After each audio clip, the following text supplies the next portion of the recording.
is so special. And like I say, has brought me from someone who liked reading to somebody who reads every day and who is like a deep part of my inner life and now my social life as well. And I'm just...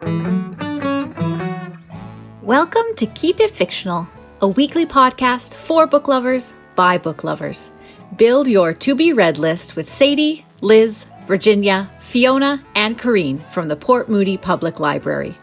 Warning, this podcast contains strong opinions and may cause an increase in your library holds list. So, welcome, book friends, to another episode of Keep It Fictional. Today, I am joined by my fellow book friends, Fiona, and Fiona.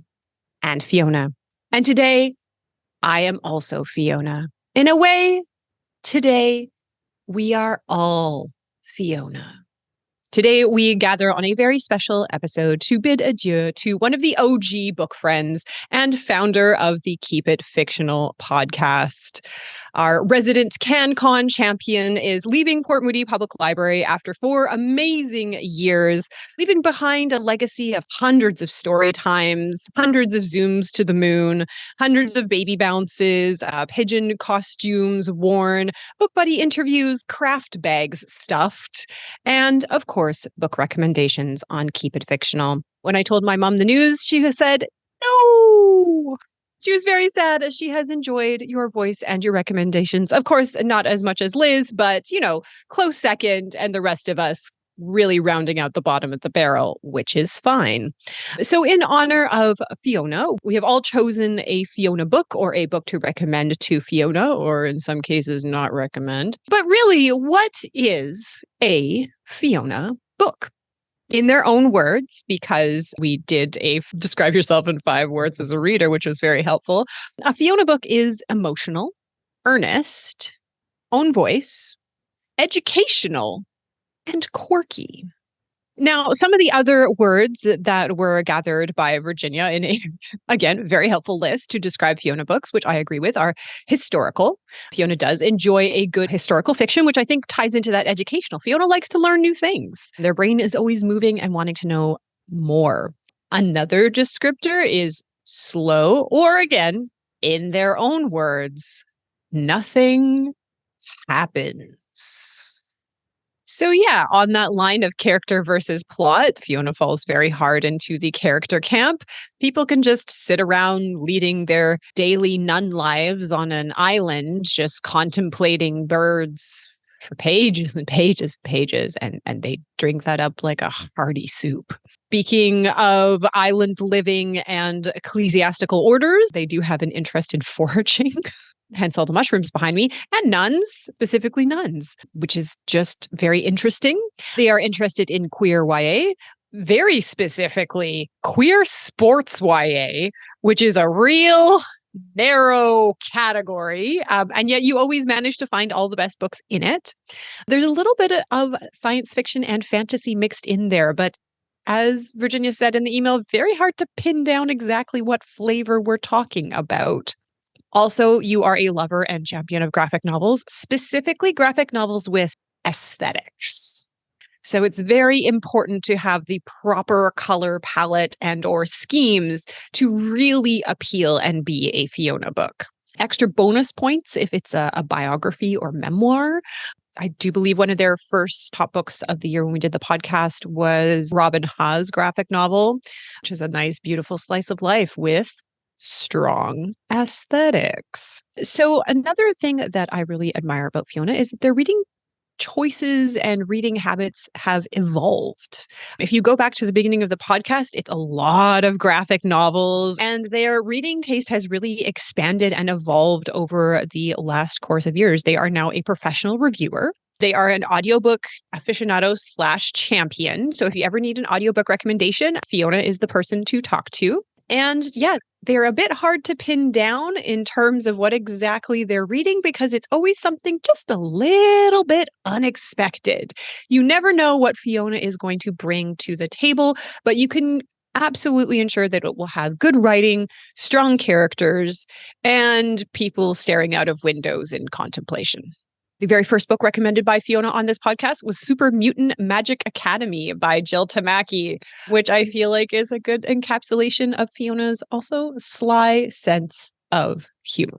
So after 148 episodes of this podcast, which began in the pandemic and has continued onwards, we have gotten to know Fiona as a reader.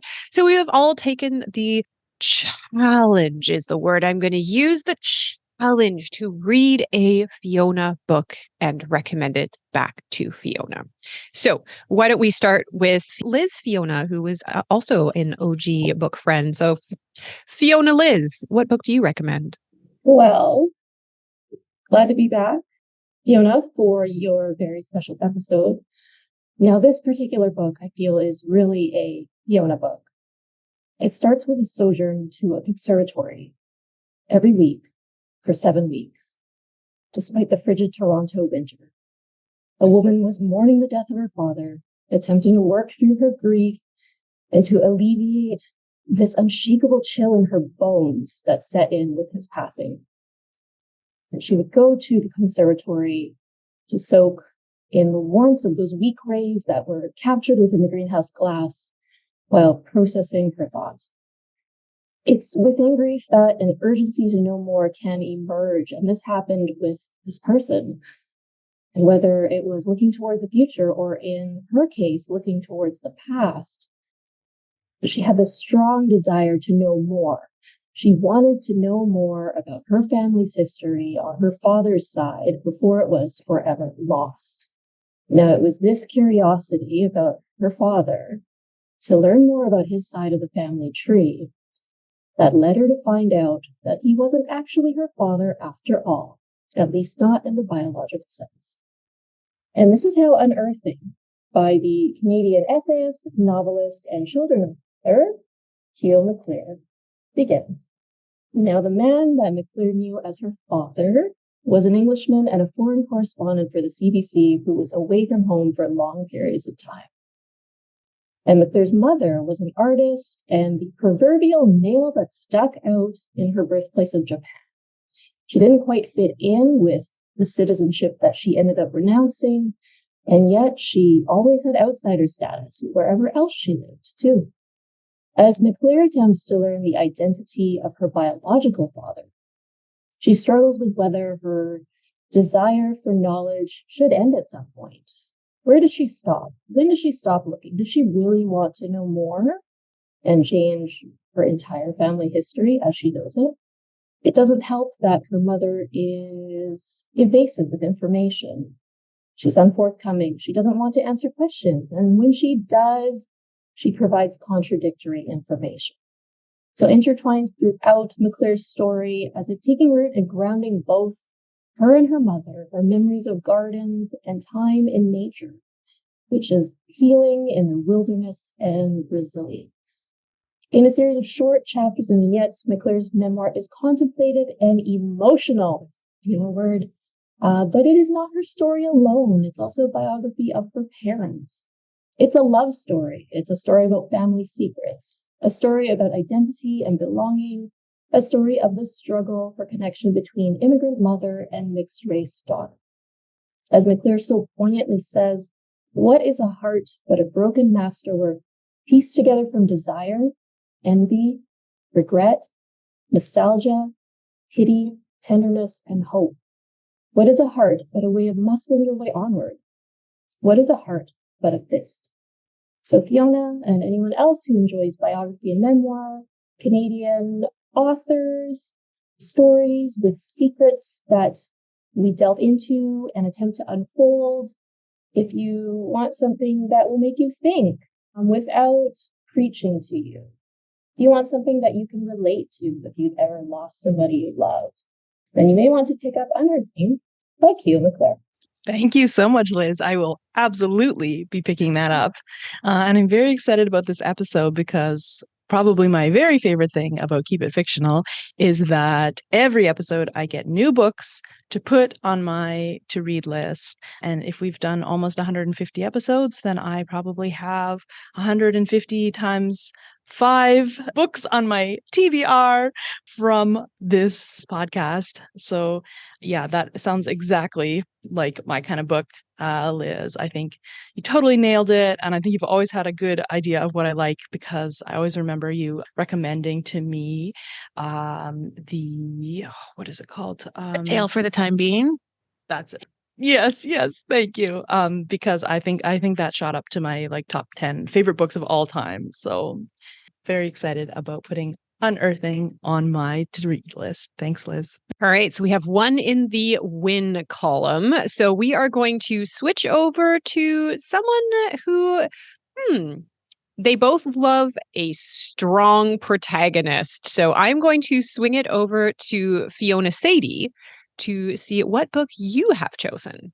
Right. So the book that I've chosen was actually one that Fiona had on their most anticipated list. So when we did our May to August list, this book appeared on that list, and it is actually not going to come out until the end of August. So it is still yet to be released, but I managed to get an arc of this one. So this book is The Vampires of El Norte by Isabel Cañas. And it's a historical book, so it definitely fills the historical love. It takes place in southern Texas, starts in 1837, and it follows Nestor and Nina. And Nestor and Nina have been inseparable ever since Nestor arrived on Nina's father's land years ago after his family was killed by Yankee soldiers. And him and his uncle and his cousin and his grandmother were able to escape. And they came and they started working on Nina's father's ranch. And Nina's father is a very large ranch owner, very well off. Nina is kind of this well off young woman, knowing that at this time she will one day be kind of married off to someone to secure trade agreements and alliances and kind of everything that comes with that. But at this point, Nina is 13. And Nina doesn't care about all of that because Nina and Nestor are in love. And Nina and Nestor are inseparable. And one night they had heard a story that there was some treasure that had been buried. And Nestor believes that he knows exactly where that treasure is. So one night they sneak out of their houses and they sneak over into the field and they start to dig for this treasure. But before they're able to dig too much, something emerges from the darkness, something that Nina has never seen before. It's large. It almost looks like an animal, but almost looks like a human. It is completely hairless. Its body is gray. It has claws, and it has a mouth full of terrifying fangs. And before she knows what's happening, this creature attacks her.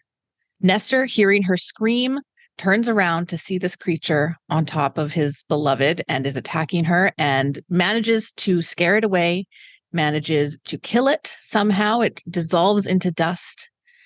And when he finally looks back to Nina, she is covered in blood and he's pretty sure that she's dead.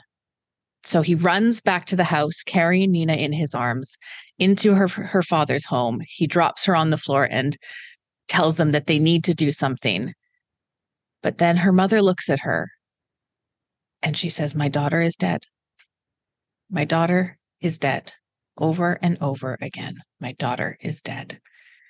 Nina's father turns, pointing a finger at Nestor accusingly, and says, "Boy, come here." Nestor knows that if Nina is dead, he will be blamed. So he runs. He runs and he runs and he runs. And he does not stop running. For 9 years, he continues running, knowing that he can never, ever go back. Because if he goes back, he will immediately be blamed for the death of the ranch owner's daughter. One day, Nestor receives a letter from Nina's older brother, asking him to please return to the ranch. The American soldiers are invading Mexico, and they need every spare hand that they can get. And Nestor needs to return as a favor to him, as a favor to Nestor's uncle, who will go fight if Nestor does not come back, and as a favor to Nestor's grandmother. So Nestor agrees, bracing himself for what is to come when he steps onto the ranch and is accused once again of killing his daughter. But when he comes back, what he does not expect to see is Nina, alive and well and 9 years older. What he especially does not expect to see is a raging Nina who is so mad at him for leaving, for abandoning her, and never sending a single word that she does not ever want to see him. She does not ever want to talk to him. Nestor knows that he has to try. Nestor knows that if he just tells her the truth, if he tells her that he believed that she was dead, then maybe she'll understand why he left. And Nestor is given this opportunity when both of them go and accompany her father and other men from the ranch to go and fight the American soldiers. Nina has convinced her father that she should join the group as a healer to help out in the battle as well as on the road to the war. And her father has reluctantly, but with her older brother's support, has agreed with the promise that when they return, Nina will marry whoever her father tells her to. Now, Nina's plan is on the road to convince her father that she has more value to the ranch, not as the wife of somebody, but as a healer in her own right, taking over from Nestor's grandmother, who is the current healer on the ranch. And so Nina plans to go off and prove her worth, and Nestor plans to try and convince Nina that the reason that he left was justifiable. And there was a reason. There was a good reason for it. And maybe she will talk to him, and maybe she will love him again. So as they're on the road, they come across a desiccated body of a cow. And this isn't some cow that has been wandering through the desert for months and months and hasn't been able to find food. It's one of the cows that they brought with them on this journey. And it looks like it has been completely drained of blood. When Nina sees this, the scar where the creature bit her starts to tingle. When Nestor sees this, he knows exactly what did this. But they have no choice but to continue on to the battle. During the battle, they're separated and then brought back together as the Yankee soldiers take over and the Mexican soldiers lose the fight. And Nina and Nestor are thrown together on a journey to make it back to her father's ranch to protect her family from these creatures that only Nina and Nestor have ever seen and that they know are going to try and find the rest of her family and kill them. So this is a Western. Nestor is a vaqueros, which is Spanish term for cowboy. There's a lot of history in it surrounding the battle between the United States and Mexico for kind of southern Texas at that time. There's a bit of romance in it. There's a lot of vampire in it, or some vampire in it. Maybe not a lot, but some vampire in it. But yeah, I really, really enjoyed this book, actually. I know that, Fiona, yours and my tastes do sometimes align. And I think that kind of on the YA side of things, or when you do read some more fantasy or science fiction, we do sometimes cross over. I know you have read the Ninth House book, which we both really liked, by Leigh Bardugo. So I do know that our tastes do sometimes align. So I think that this was one of those books that there were kind of enough elements that both of us really could enjoy, that I think that it was a good match. I don't think that you have read it yet. I did double check that. I'm fairly certain you have not read it yet. So I would recommend it. I think that, it's a really kind of atmospheric book. It kind of creates that scene of historical time in that place. You kind of get the emotions in it. There's a lot of high emotions. And so I think that it would be a very good Fiona book. And I would highly recommend Vampires of El Norte by Isabel Cañas. Thank you, Sadie. I am so excited for that book, and I'm also a little bit afraid that it's going to be deep. It was going to be deeply disappointing for me. So it's nice because I'm so excited, it's nice to hear a recommendation. We both definitely cross paths on the historical, but I know when it comes to magical elements you like a lot and I like a little. So I'm interested to see where this falls. Like vampires I like because they can be understated, of like sort of waiting to see like, is it who is the vampire? Are they really there, or is it a trick of the mind? Sounds like they're really there. But we've got that is now going to be one of them. See, Nina, sorry. And I'm definitely having a Western moment right now. Like in the past, I've gotten a little bit into them more in film and television. And I've been a little bit disappointed at the diversity in film and television. Like I kind of have gone through it and there's nothing left. And now it's like, oh, books is going to hold me through on this. So you've definitely hit the nail on the head of like where my future reading, I think for the next year, is going to be like strongly in Western. So thank you so much, Sadie. And I will definitely be texting when I'm finished to like talk to you about it. Awesome. All right. So sometimes we recommend books wholeheartedly, and sometimes we leave our reading until Thursday night and we commit to a book that maybe doesn't hit all of the criteria. But in my defense, I would argue this is a very Fiona book, because all the things that I hated about it, I think you would really enjoy. Because I did spend a fair amount of it going, when is something going to happen? Anything, just anything. And then and something happened. And I was like, why wasn't the entire book about that? Where was that the entire book? So I feel like you're really going to enjoy this one. So I went what I thought was CanCon, but then quickly realized the author is not Canadian. I thought it was one of those like honorary Canadians that they lived in Toronto for like 6 months. And so we're like, oh, they're Canadian. But no, they've always lived in the United States and they've always been very American. So there you are. That was a failure on that front.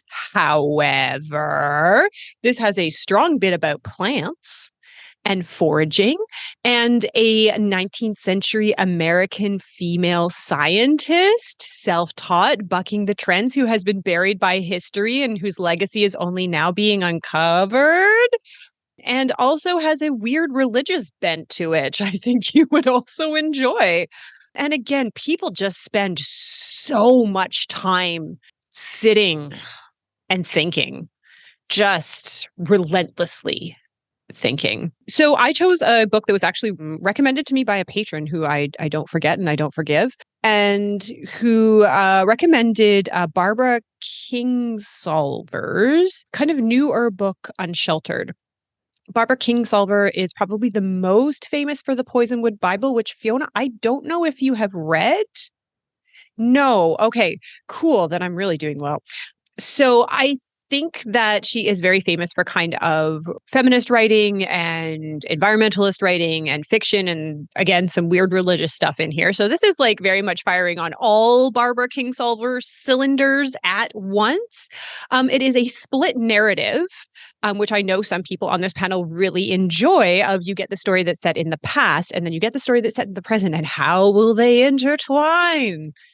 All right. So the story set in the present focuses around the question, how can you do everything right and still end up destitute?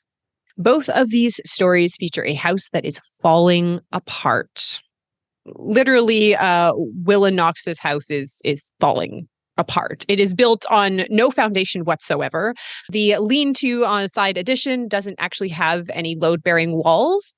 And so when she asks the contractor to come and visit this house that she and her husband have inherited in Vineland, the contractor says, well, there's really nothing to be done except for knock it down and try again. This is not the news that she really wanted to hear. They have just moved to this town after her husband, after finally working so hard for his entire life to get tenure at the college shuts down. Willa, who is a journalist by trade, has worked very hard raising 2 adult children, pursuing her passion and her writing, and an award-winning magazine that folds. Now, both in their 50s, their lives are nothing like what they thought it would be. They did everything that they were supposed to do: get the education, have the children, work hard for tenure.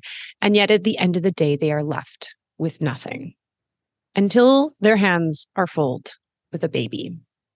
One of their adult children, Zeke, who is a hedge fund manager, as far as I could understand. There were some financial terms that my eyes glazed over and I could not catch up.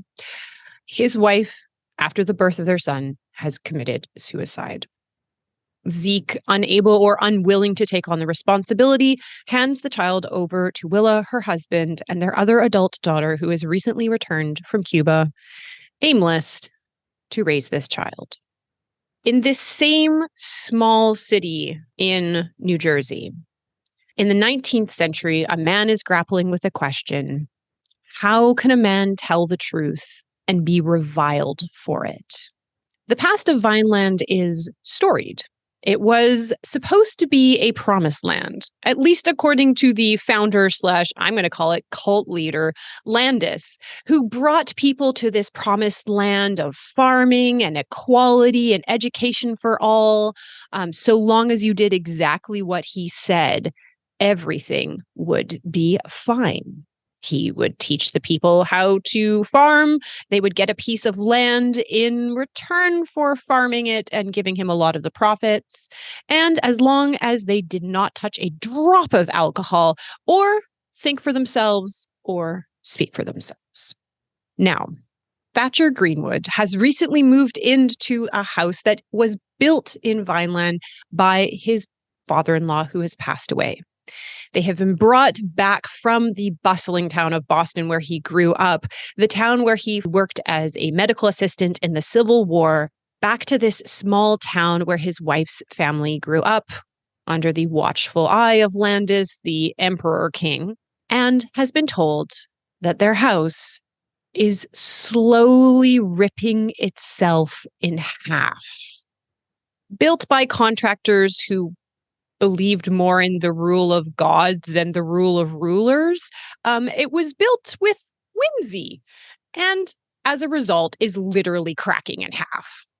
Thatcher Greenwood is a teacher. He has been hired to teach at the local high school where, again, free education is available to all, including women.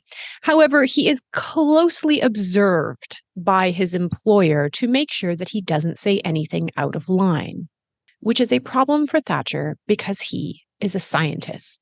He can only look at the facts, and the facts and the evidence are telling him that the theories of Charles Darwin are correct, that they are real and irrefutable. But of course, this goes against the word of the Emperor God, Landis. Next door to their falling apart home is a curious woman that Thatcher first spies through the window, lying on the ground in her yard, observing ants. Just rolling around in that dirt in her petticoat, getting real up close and personal with the ants. And at first, Thatcher thinks the same that all the other neighbors thinks. This woman is insane, and she has been left by her very sensible husband to join the free love movement in another cult city across the way. She is abandoned, she is strange, she is odd. But as Thatcher gets to know his neighbor, he realizes that she is extraordinary. Mary Treat was a 19th century self-taught biologist. She observed Venus flytraps and creepy ants and a lot of weird stuff about spiders. She wrote for Harper's Bazaar and actually sustained herself and her entire career through her writing about nature. What's more, she too is a scientist, and she corresponds, a very heavy correspondence, with the great man himself. She's friends with Charles Darwin. In fact, she's in correspondence with almost every notable scientist of this age through her sheer will and intelligence. But as he gets to know Mary Treat a little bit more, the crack is not only in the foundations of his house, but the crack is in his marriage and in the community, as the ideas or his truth start to tear the town apart. So this is Barbara Kingsolver's Unsheltered, which brings the two houses that are falling apart in different times, drawing parallels, drawing difference, each one thinking that they are living in apocalyptic times, only to look back and realize how good it was, or how difficult it was. Why I think this is a Fiona book is reading it, I actually thought it would make a good audiobook. Which is not something that I often think. And I think that most of my antagonism towards this book is that it's a lot of contemplation. And also there is a line where Willa in the present is talking about how, the house is falling apart and she doesn't have money to fix it. And that's really sad. And her daughter is like, but Mom, the ice caps are melting. And I wanted to throw her out the window. I have never hated someone so much who is supposed to be like the mouthpiece of my generation as much as I hated Antigone. I wanted her gone. I get it. The ice caps are melting, but also sometimes you need somewhere to sleep where the roof isn't caving in. Is that so much to ask? Is that so big? You too are a consumer, Tig. We are all consumers. It's fine. Anyways, so hopefully, even though this book was definitely not for me, but I could appreciate it because the writing was really good. Even though I was quite angry, I kept reading. I think that this might be up your alley, maybe as an audiobook. Thank you, Corrine. Yeah, that definitely sounds like a bingo card win. Like there's so much in there that I think I will appreciate. And I often find that when you it's clear you're not recommending something for yourself, which, happens a lot on this podcast, but you do always give the but to each book their reader. And I think I am often that reader. I am always putting down the ones that you're like, oh, I hated that. And as you're explaining it, I'm like, oh, that sounds so good. I love preachy books. I love meandering books where we hear people's inner thoughts. Yeah. And so that sounds exactly like the Corrine hates it, pass it on to me kind of book that often comes up in this podcast. Thank you, Corrine. You're welcome. To every book, their reader. To every book, their reader. And actually, I had thought of my existential question that I'm actually going to pose to Fiona, but I'm going to let you think about it a little bit in that I would like you to recommend a Fiona book to each of us. Oh, yeah. Yeah, so I'm going to let you stew on that, and maybe we'll get to that at the end, just for some added pressure. It's your last day. It's your last day. So it'll be fine. All right. So we have had 3 very, very Fiona books. And so I'm going to pass it over to Fiona Al, who is our newest book friend. However, thankfully, their question of what is a Fiona book led to that very helpful list that Fiona compiled. So I'm curious, given those criteria, what you came up with, Fiona Al. All right. So I actually picked a book that was on Fiona's top 10 list. So I know this is a book that Fiona has already read and enjoyed. This book is ostensibly for children, and it opens with a few lines from Aeschylus's Agamemnon, with Cassandra beginning to prophesy the doom of Troy. Before moving into the story itself, we open on an idyllic field, quiet and calm, with rabbits grazing here and there, and you might be able to figure out what book this is just from that. Hazel, a young rabbit, and his brother Fiver are in search of a rare treat, cowslip. When they manage to find one, some bigger rabbits from the Ausla, which is basically the rabbits' militia, claim it for their own, and Fiver and Hazel move across the stream to search for more food. It's here that they come across a sign. A literal sign. The humans have raised some sort of sign over the field, and Fiver gets a bad feeling, capital B, capital F. The field seems to be covered with blood in his vision, though Hazel reassures him it's only the light of the setting sun. But Fiver's bad feeling continues to grow, and Hazel finally agrees to go to the leader of the Warren and ask him to evacuate all the rabbits on Fiver's behalf. But the leader of the Warren, the Threara, doesn't believe them. So Hazel and Fiver gather a few other rabbits, including Bigwig, Dandelion, Blackberry, Pipkin, and some others. And with Hazel as their unlikely leader, this group of rabbits heads out to try and find a new and safe place to live. They find a variety of new places on their journey, but Fiver's capacity for telling of danger often comes up and warns the rabbits that maybe this isn't where they need to be. Finally, they find the perfect place, and that place is the title of this book, Watership Down by Richard Adams. But the adventure doesn't stop here, because to start a new warren, they'll need more than just the male rabbits they left with. Watership Down is a wonderful, strange book that's often given to children, but has a literary and almost mythic scope that feels appropriate for adults as well. I think this is a book that I read fairly young and maybe shouldn't have. It's very adult in many ways, and I read it again as an adult and absolutely loved it. It's beautifully written. Each chapter opens with an epigraph that gives a little idea of what's in store for our heroic rabbits, and I'm a sucker for an epigraph. I'll admit I cried at the end of this book, but in a good way, a way that feels properly earned. And so it gets the fabled 5 out of 5 stars from me. One of my favorite elements of this book is the inclusion of rabbit language, words and phrases here and there that are in a creative language of the rabbits. Words like Elil for enemies, Flay for food, Frith for the sun and their god. We also learn about rabbit folklore and the prince with 1,000 enemies who outwits those enemies with his superior guile and is a hero to all rabbits. This is a rich text, and I recommend it to just about anyone, honestly. Don't be fooled by the fact that it's about rabbits. It's a fascinating story about courage, friendship, leadership, and community. It's an epic adventure story, and it's full of beautiful prose, and I can completely see why it's on Fiona's top 10 list. Thank you so much, Al. Yes, that is one that I read in high school. And I think it was like I didn't read a lot as a kid or as a teen. And so it was probably my first experience of like a book that was like dealing with such serious things and this beautiful writing. And it was just like blew my mind. It's definitely one that I want to go back to because I did read it like such a long time ago. Yeah, and it's nice to hear that it's just like still worth it and still good. And I think it's so sad, but I always can handle a sadness if there's like a greater purpose, and you're like, and you cry, but you're like, but it was all worth it, or they were so, valiant. Yeah, I think I'm a sucker for that. So thanks for bringing that back up.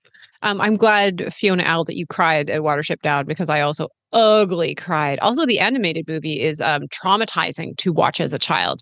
Like, traumatizing. I never read the book because I saw the animated movie, and ever since then it has just been horribly tainted in my mind as the most terrifying thing in the entire world.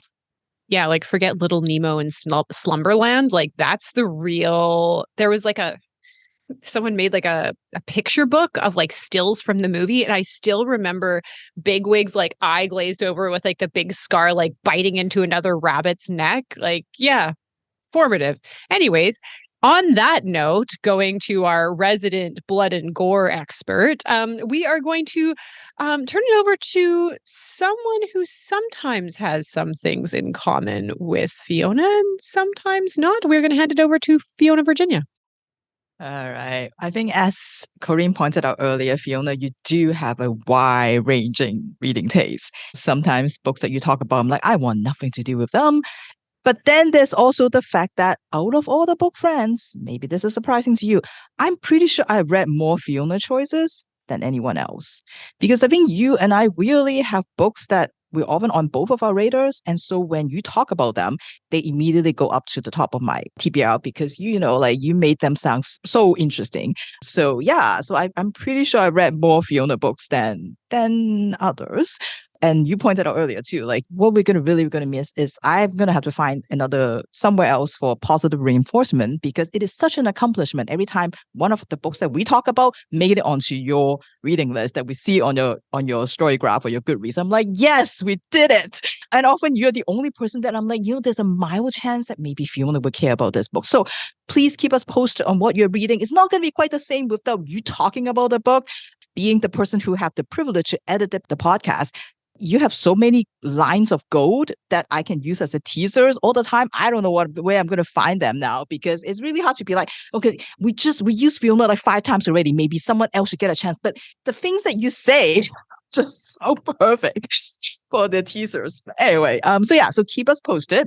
So the book that I choose for you today, I think it touches on a lot of the themes that are often in your books. This is a book about queerness, about, I think body image or body acceptance, I think would be a word. So content warning for eating disorders in this one. It is definitely quirky, which is one of your 5 words, as Corinne said, and it is under 300 pages, which is also, I think, a thing for you. And then, as I said before, I do believe in Fiona. Somewhere there is a teeny tiny banana that is wearing some fancy pants. The books that you have talked about, murder crabs, sentient trains, turnip babies, I all got from you. So I feel like I should feed that banana a little bit today so that you don't forget that it is there. So really, I find this book, because I was looking for books for the last episode, which is for a book for a TV show, which is Yellow Jackets. And it shows up on a LGBTQ list for Yellow Jacket fans. And I read it, I loved it, but I'm like, this is not really Yellow Jackets. So don't worry. Despite the title of the book and despite how I find this book, the C word does not appear in this book. So don't worry about it. But I was just like reading this. I'm like, You may want to specify what C word you're talking about. cannibalism. Don't know what you're thinking of. Our listeners know us very well. So it's going to be cannibalism. All right. On that note, I just felt like as I was reading it, I'm like, this is not Yellow Jackets, but this feels like it could be a Fiona book. And I think it's something that you might enjoy. So the book that I have for you today is Margaret and the Mystery of the Missing Body by Megan Mills. I don't know how you feel about this cover. I think it's like super appropriate for the book. I love it. Anyway, so adolescence. We all go through it, some of us again and again. Is the private heat within which our goop becomes what it wants to become? Is the mystery of the banana, the magic converting its peel from pale green to a brash and confident yellow? Adolescence is the hallway, the between, the almost, the not there yet. Margaret is a teenager dealing with all the changes, all the drama that comes along with this stage of her life. Everything is different. People expect different things from you. People expect you to grow up, whatever that means. And while you're trying to figure out like what's happening, who are you? What are you? So many questions.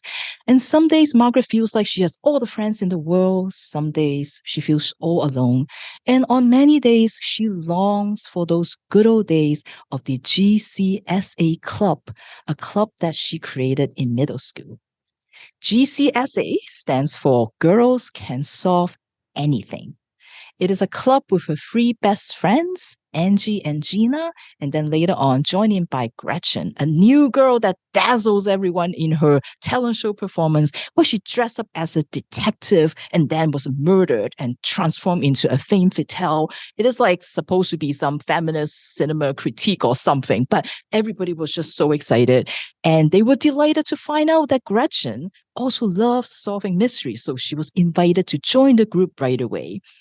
Gretchen, somebody who Margaret doesn't quite know how to act around because she feels something different for her. Not like Angie and Gina, her other best friends, but something not quite the same. Now, the GCSA is the neighborhood's crime-busting, mystery-solving club. As of today, they have solved more than 40, almost 50 cases. There's cases of lost pets and missing toddlers, but there are also other more interesting cases, such as GCSA case 27, Gina and the case of the ghostly gallop, or number 23, Angie and the case of the furless ferrets. And of course, who could forget the case of the stolen specimens, where a bunch of rare butterflies have disappeared from the botanical garden.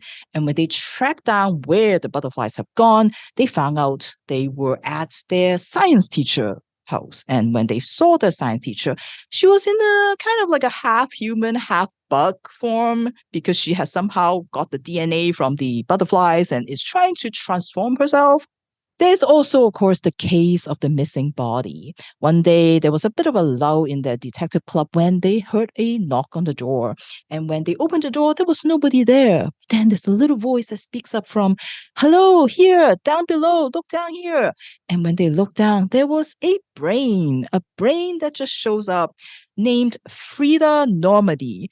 And Frida Normandy told them that she woke up this morning without her body, and she's hoping that the GCSA club could help her find her body back. Oh, Margaret has such fun in this club, but unfortunately, now that they are in high school, Her friends have moved on to boys, to clothes, to makeup. But Margaret just wants to continue to be a detective. But she's being pushed also to move on. Right now, she has just finished her Wendy's Frosty and stuffing it in that paper bag along with all the burger wrappings that she has. This is the last time she said, I'm not going to get Wendy's anymore. She got these pounds to lose, food to get out of her system before she can make a move on her crush. Now, this may seem like a pretty common, no, common is not wrong, but it seems like a coming of age story, I guess. But of course, it is nothing but, because to start with, the author Megan Mills plays so well with the format and the different perspectives. There's third person narration to start with, and then you get the chapters of the girls can solve anything cases that are in sort of like a babysitters club as kind of format, which, by the way, Megan Mills also wrote a book about Babysitters Club. So there's that. Then it turns into sort of like a second person perspective, using the you to address the reader. Then there's also these really heartfelt letters from Margaret to her old friends, to her new friends, and to other people in her family to explore those relationships. And then there's also this weird, surreal journey. Almost feels like a platform game that you have like levels that you have to go through, where Margaret and others went through this journey of the body, shall we say. The writing is so creative. It is so good. Every sentence is gold, and it's all about Margaret and her discovery of who she is. And of course, throughout the book, Fiona, there's so many pauses where she just you hear what she's like thinking about, what she's musing about. So, like there's a lot of that also in it, but all very, very just like when you read it, you just, I'm going to take a pause and think about what she's thinking. And in addition to like people turning into bugs and, there's talking brains, there's also a lot of other weirdness in it. Like I said, lots of body related stuff. So be prepared to get acquainted with the body. And this is a darkly like kind of funny book, which I think, like Corinne said, so every now and then, Fiona has this light humor that shows up in her reading choices also. But it also deals with some really important subject matters, exploring identity, of queerness, of transness, of the body. What makes up your body? What defines it? What does it mean when somebody say that you are this or you are that? And how we constantly try to change our body to fit us. And in some ways, sort of like adolescence, right? Like and identity exploration, it feels very much like you're stuck in a hallway also.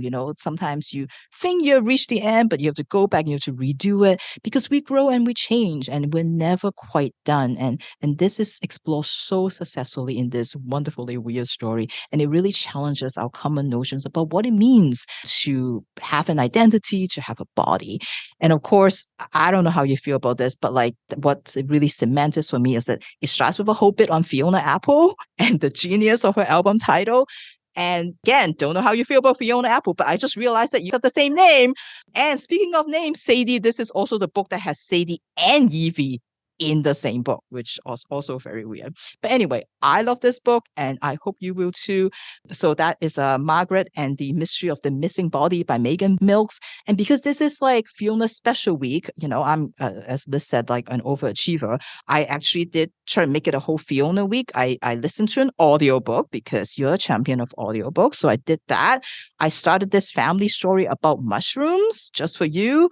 It was about like this mother-in-law who comes in to live with it's a family story. It's a mother-in-law coming to live with the family, and the daughter-in-law is like, I don't really know this mother-in-law very well, but she needs taken care of, so she's here. Her husband is never home, but they kind of bonded over these mysterious mushrooms that show up in their house. So that might be something that you enjoy. That's Ghost Music by Anne Yu.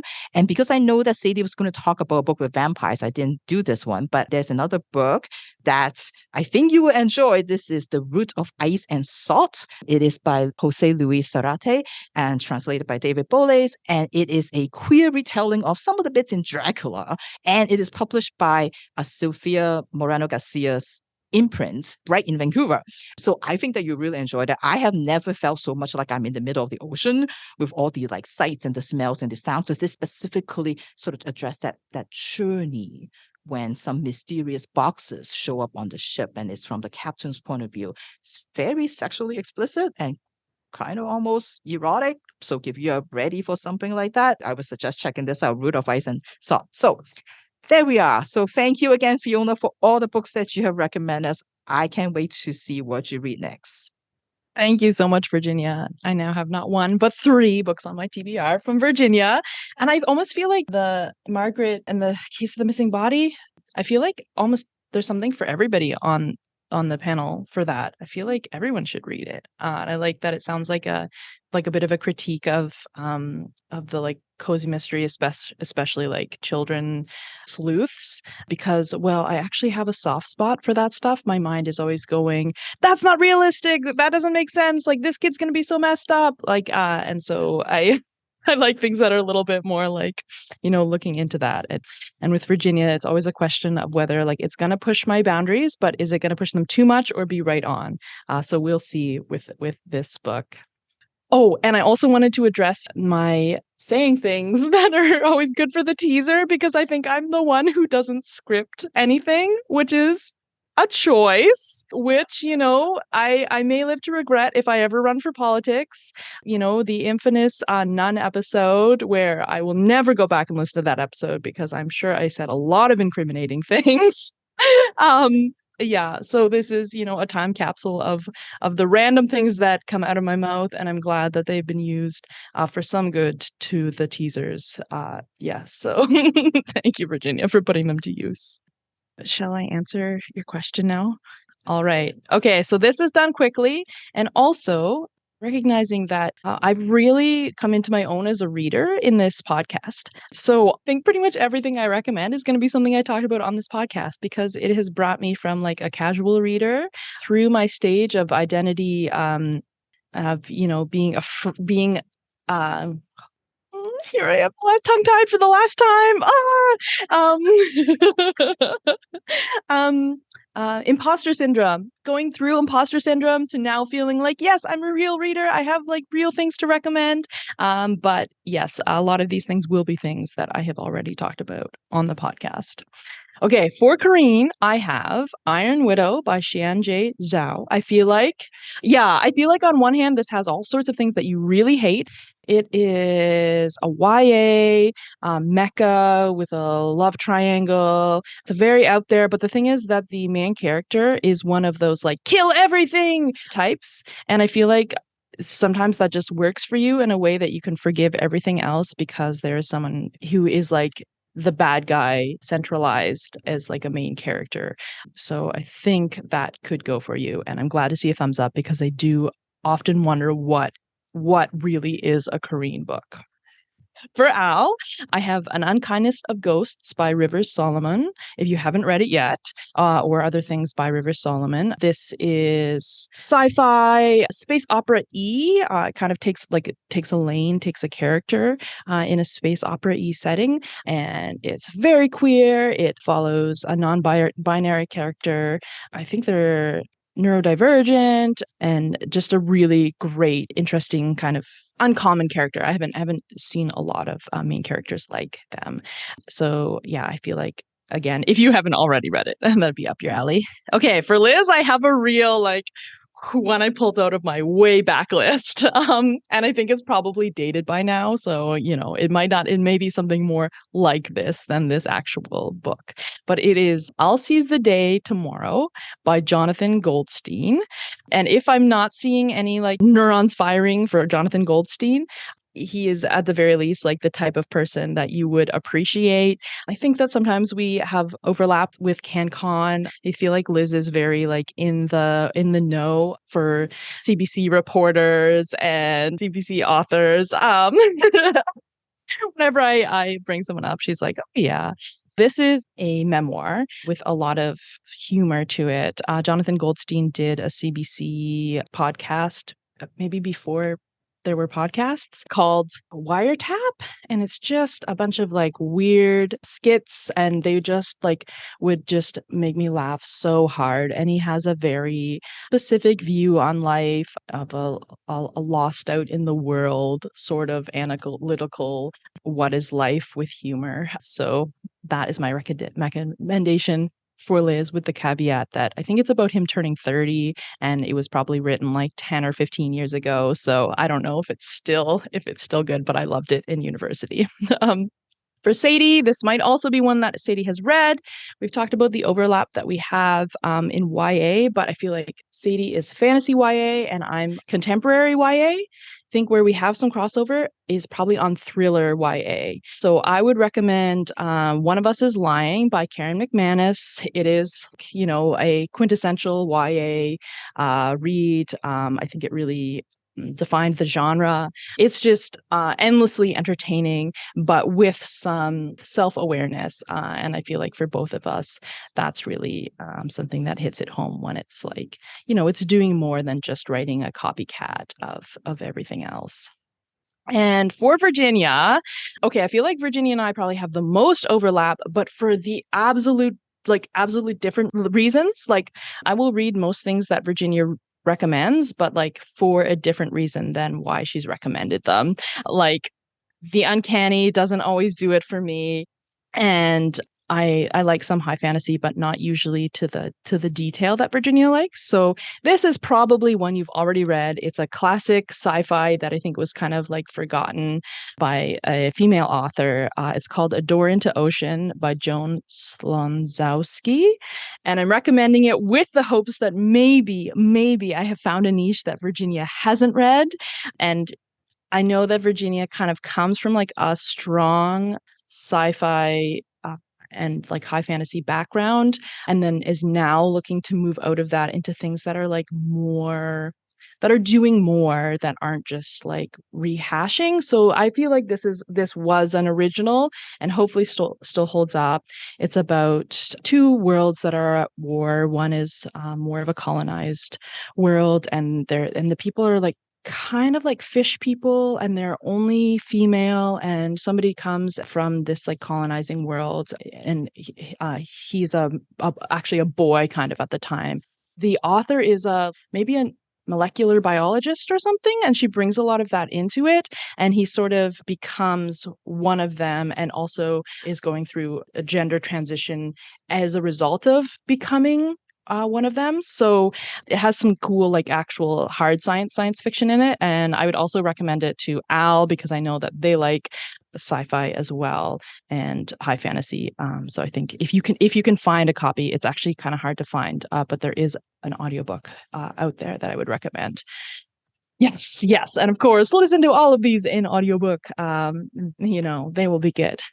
And I've gone on at length, but I just want to say I'm so grateful for this podcast. We started it in the pandemic, and like I said, it has taken me from someone who pretty much exclusively read graphic novels. I still love a good graphic novel, but I've really gone outside of that. I've discovered a deep love of audiobooks, and I have read from so many genres now.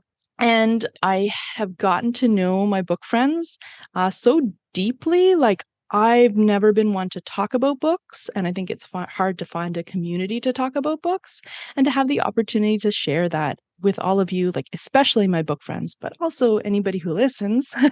Kareen's mom, the chance to share this with Kareen's mom is so special, and like I say, has brought me from a like someone who liked reading to somebody who reads every day and who is like a deep part of my inner life and now my social life as well. And I'm just super grateful for that, and I'm gonna miss it, and I'm gonna listen on Saturdays so that my to be read list continues to grow, because I've also I would say like 50% of the books that I read are books from all of you, and well, I can't use them again on the podcast.